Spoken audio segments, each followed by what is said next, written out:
Frère, je veux te dire la vérité. Il y a des choses que tu demanderas, Dieu les donnera directement. Mais il y a d'autres, tu devras insister. Et pas parce qu'il y a un démon, mais des fois, c'est Dieu seulement qui veut tester ta détermination. Vous voyez, lorsque Bartimée était en train de crier, Jésus-Christ l'entendait, mais il a laissé crier davantage. Alléluia. Il a entendu dès la première fois, mais il voulait savoir s'il le voulait vraiment. Et des fois, quand tu pries, Dieu veut tester si vraiment tu le veux. Je me souviens au début de ma vie chrétienne, je faisais des choses terribles. J'entrais dans la prière et je disais, Dieu, aujourd'hui je ne vais pas sortir d'ici si tu ne me parles pas. Qui a déjà fait ça? Et puis j'entrais. Seigneur, aujourd'hui, si tu ne me parles pas, je ne lâche pas. 1 heure, il ne parle pas. 2 heures, il ne parle pas. Je commence à regarder la montre. 3 heures. Ah. Ok, comme tu veux.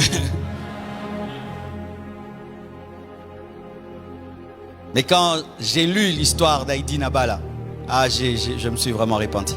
Heidi Nabala, quand il a lu la parole de Dieu, il s'est rendu compte que Dieu pouvait faire aujourd'hui les miracles qu'il a fait hier. Il est allé dans une grotte prier. Il a dit, je vais jeûner jusqu'à ce que Jésus m'apparaisse. Et Heidi Nabala est entré dans cette grotte. Il a commencé à prier. Il était faible, fatigué comme tout. Et il a dit, si je vais mourir, je mourrai. Mais je ne peux pas servir Dieu sans puissance. Jésus doit m'apparaître. Et Jésus lui est apparu. Et cet homme, Dieu l'a utilisé, je vous assure. C'est parce que nous les Congolais, on ne parle pas trop. Mais peut-être que Dieu l'a utilisé même plus que tous ces grands hommes de Dieu américains dont vous entendez parler. C'était extraordinaire. Il était même devenu un paralytique. Mais même assis sur une chaise roulante, il disait à d'autres paralytiques de marcher. Et lui n'avait même pas besoin de chorale, non. Il parlait en swahili, pas de français, pas de lingala. Et un message très simple. Et lui, quand il tenait les croisades, vous savez ce qu'il faisait? On mettait devant lui les paralytiques. Les premières personnes, c'était des paralytiques, vraiment là, et des vrais. Après, des personnes normales. Tu t'imagines, tu es en train de prêcher là, tu vois 1000. Et il finissait et puis il dit, Kwajina Yesu, Mosimame, Mosimame. Et les gens commencent à sauter. Et le prix, c'était quoi? L'insistance. Tu pries, mais tu n'es pas déterminé, c'est ça ton problème. Tu lâches vite. Tu quittes une requête pour une autre. Pendant un temps, tu demandes telle chose. Quand ça n'arrive pas, tu lâches. Et tu pries, ça n'arrive pas, tu lâches. Et tu as beaucoup de chantiers spirituels. Ouais. Tu disais, moi je vais demander à Dieu le don de parole de connaissance. Tu demandes pendant 1 mois, tu lâches. Maintenant la prophétie, 1 mois, tu lâches. Cette fois-ci, va jusqu'au bout. Va jusqu'au bout. Va jusqu'au bout. Insiste. Insiste. Demande, cherche, frappe. Frappe, frappe, frappe, frappe, frappe, frappe, frappe. Frappe. Sois comme Jacob. Je ne te lâcherai pas si tu ne me bénis pas. Il a tenu l'ange jusqu'à ce qu'il ait été béni. Prie avec détermination. Et quand tu pries avec détermination, tu n'écoutes pas ta chair. Vous savez qu'au départ, lorsqu'on prie, la chair nous dérange. Tu es distrait au début de la prière. Il y a beaucoup de pensées qui te dérangent. Tu es faible, tu sens que tu as faim. Tu as même envie d'arrêter le jeûne. Mais quelqu'un qui est déterminé, il continue, il continue. Et puis tout d'un coup, le feu commence à venir. La puissance commence à venir. La puissance commence à venir. Et puis tu ne sens plus le temps passer. Mais tu dois être déterminé. Je ne te mentirai pas. Prier, ce n'est pas toujours facile.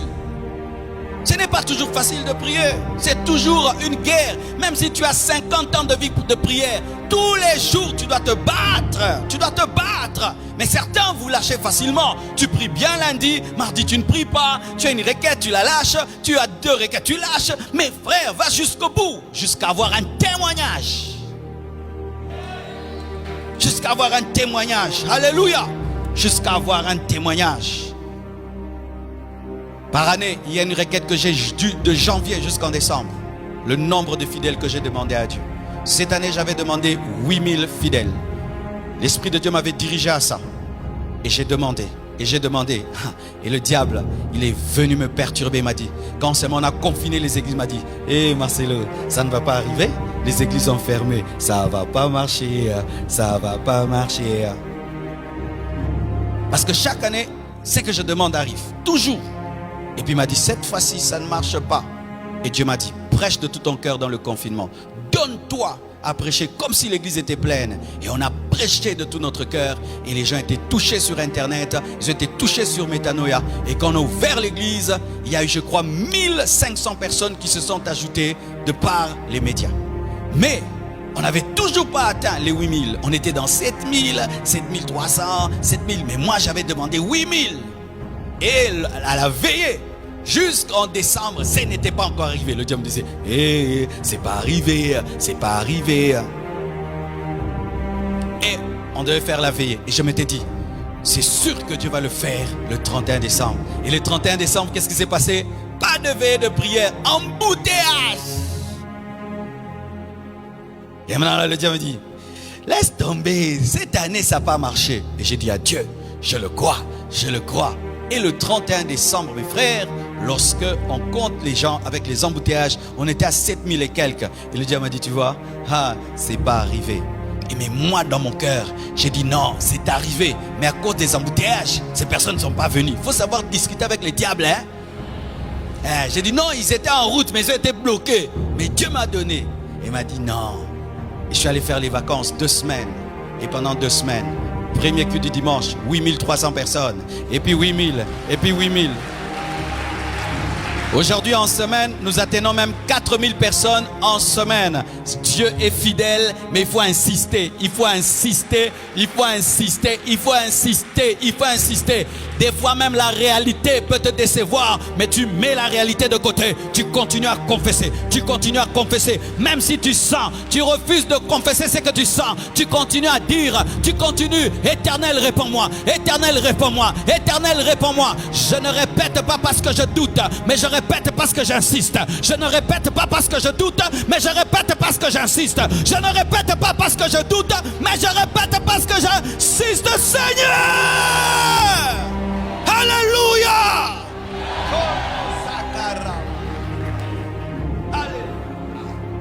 Il faut être un guerrier, mon frère, quand tu pries. Un guerrier. Quand tu te tiens devant Dieu, Dieu sait que mon fils là, ce petit, quand il vient devant moi, il sort toujours avec quelque chose. Même les anges disent à Dieu, il est venu. Ok, préparez déjà, préparez.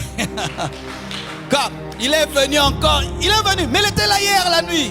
Il est encore là le matin. Préparez déjà, il veut quoi? Il est en train d'insister.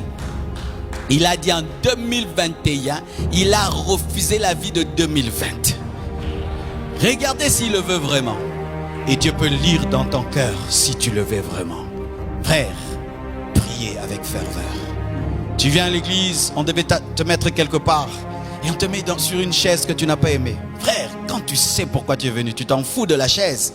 Je vois des gens qui sont distraits tout le culte. Pourquoi? La chaise n'était pas bien, on m'a mis à côté des toilettes. Je m'en fous de l'ordre des toilettes. Laissez-moi prier. Un jour, je suis allé en retraite dans une maison, mes frères. Ils disent non, qu'ils vont me recevoir et me donner une chambre. C'était une chambre à côté de la toilette. Pendant toute la retraite, toutes les odeurs de la toilette étaient sur moi. Et puis j'ai dit, Dieu, tu permets ça? Il m'a dit, oui, sois là. Et ça m'avait donné la rage de réussir dans la vie. Aujourd'hui, je peux décider d'aller en retraite où je veux. Où je veux. Dans n'importe quelle chambre, je vais aller.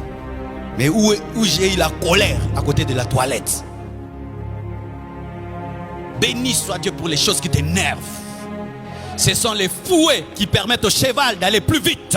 Alléluia. Lorsqu'il y a Pénina, je t'assure que Anne va enfanter. Et béni soit Dieu pour les choses qui te mettent en colère, qui t'énervent, qui te révèlent ta réalité. C'est pour te pousser à insister. Dixièmement, il faut avoir un but spirituel, même derrière des choses matérielles. La repentance, l'adoration, les actions de grâce, la gloire de Dieu, le réveil. Écoutez la prière d'Élie, il dit, afin que ce peuple reconnaisse que c'est toi, Éternel, qui es Dieu, et que c'est toi qui ramènes leur cœur. Tout ce qu'ils demandaient là, que le feu tombe, tout ce qu'ils demandaient, que la puissance de Dieu se manifeste. La seule chose qu'ils recherchaient, que l'on sache qui l'Éternel est Dieu et qui ramène les cœurs. Ils voulaient qu'Israël revienne à l'Éternel. Ils voulaient qu'Israël abandonne Baal et Astarté. Le feu n'avait pas comme but de glorifier Élie. Le feu n'était pas seulement descendu pour un spectacle, mais le feu était venu pour la repentance. Les vrais miracles amènent à la repentance.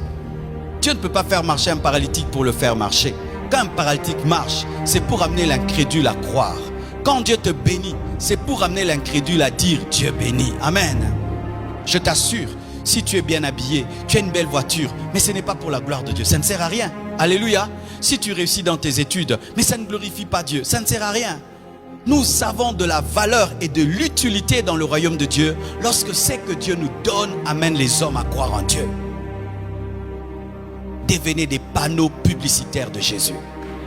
Qu'au travers de vous, les païens puissent se repentir, que les gens puissent respecter Dieu, qu'ils puissent dire Dieu bénit, Dieu existe, Dieu exauce. Amen.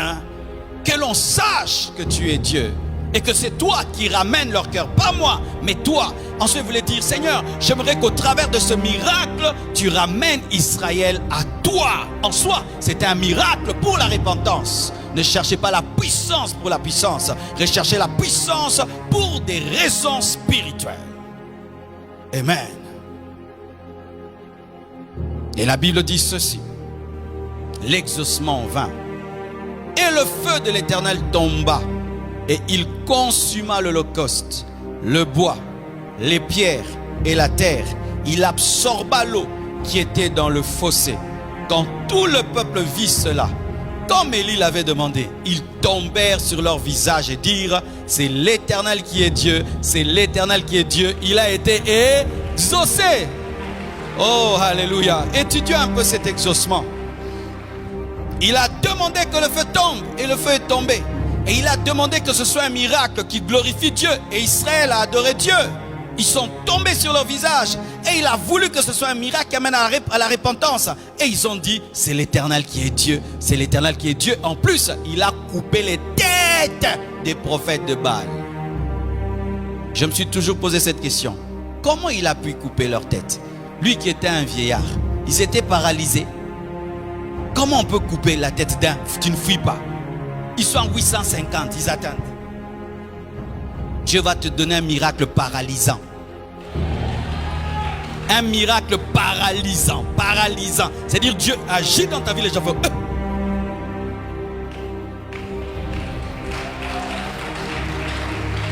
Quand le feu est tombé, il a brûlé l'holocauste. Il a brûlé le bois. Il a brûlé les pierres. Il a même absorbé l'eau. Quand les prophètes de Baal ont vu ça, ils sont restés. Mana, mana. Qu'est-ce que c'est? Quand on dit man, c'est qu'est-ce que c'est? Dieu te donnera un exaucement. Qu'est-ce que c'est? Un exaucement. Qu'est-ce que c'est? Ça, c'est quoi? Ça, c'est quoi?